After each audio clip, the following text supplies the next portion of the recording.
Well, hello, dear viewers, and welcome to Level Up Reviews. This is Wolf. Today we shall continue with Richard Garriott's saga, with his first serious game, and in my opinion, first real serious RPG on the computer, Ultima 1 First Age of Darkness. Last time I spoke about Akalabes The World of Doom, the game that had quite an unexpected return. Garriott put only $200 into it and made 150,000. So naturally he decided to make more games. His family wholeheartedly agreed. They even advised him to hold on his studies and concentrate on this gaming scene. Although they didn't really see any future in the video games. They thought Richard should cash in while this video game craze thing lasted. And afterwards, when everything would have been done, he would just resume his studies and get a normal profession like everybody else. So Richard got to work on his new game, which he named Ultimatum, not because of anything in particular, but because, well, to quote Richard Garriott himself, it sounded cool to a teenage me. But alas, Ultimatum was never meant to be, or to be more accurate, there already was an Ultimatum. A board game company owned the name. So Richard just shortened it to Ultima. Funnily enough, the font they were using was also called Ultima, so the name fit like a glove. Despite of his young age, Richard realized what a huge opportunity this was. So he treated Ultima with far more seriousness, and he tried to do far more than what he did in Akalabes. But for this, he needed more skills than he actually possessed. So he enlisted a help from Ken W. Arnold, a friend of his. You see, game was coded in AppleSoft Basics on Apple II.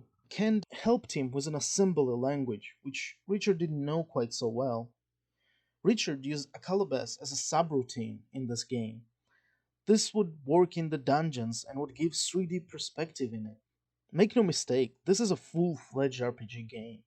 He made the game by borrowing from what he loved the most: Lord of the Rings, Star Wars, Star Trek, and the other things. He used setting of his D&D campaign, World of Caesarea, plagued by evil wizard Mundane. California Pacific Company released the game in 1981 on an Apple II.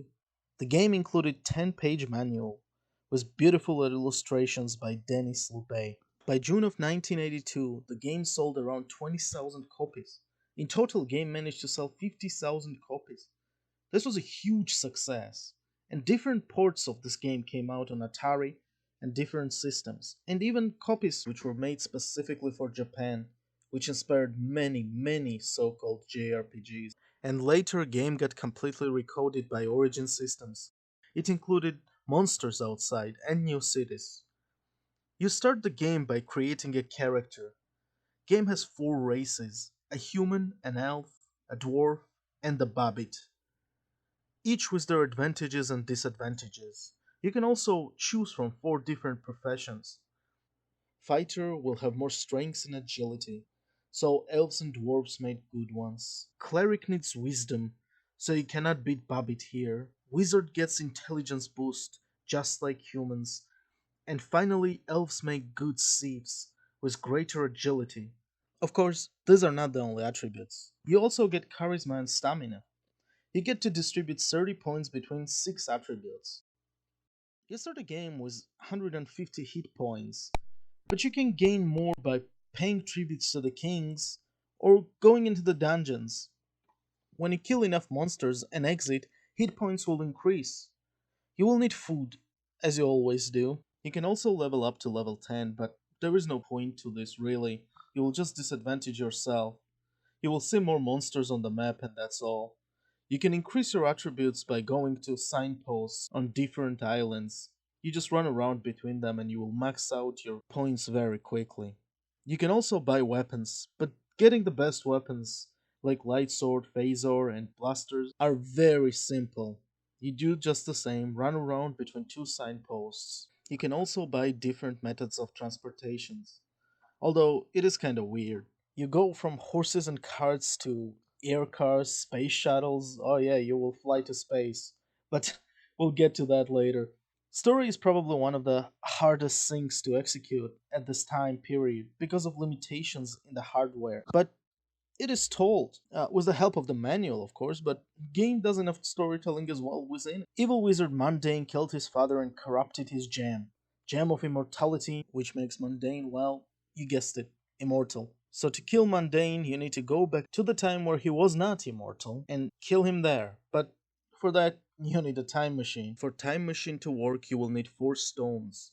To get the stones, you will need to fulfill the quests of 4 squabbling lords, including Lord British. Missions are simple. Go down to the dungeon and kill a monster.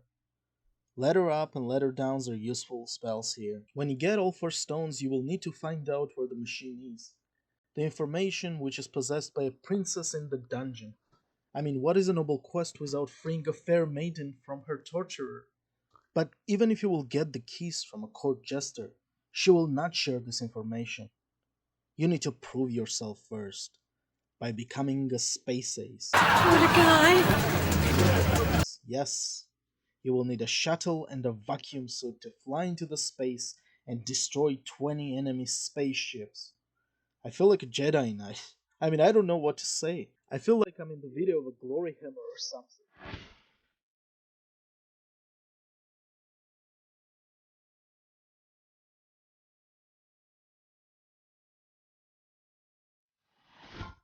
After everything is completed, you can go and kill Mundane.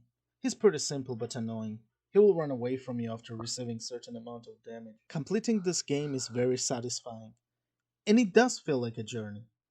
Cesaria might not be as alive as modern day games are, but at least it gives you somewhat of an illusion.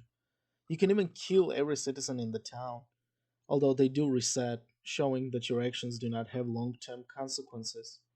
There is just one conclusion about this game: it is an archetypal RPG. A game set up standards and inspired many things that came after.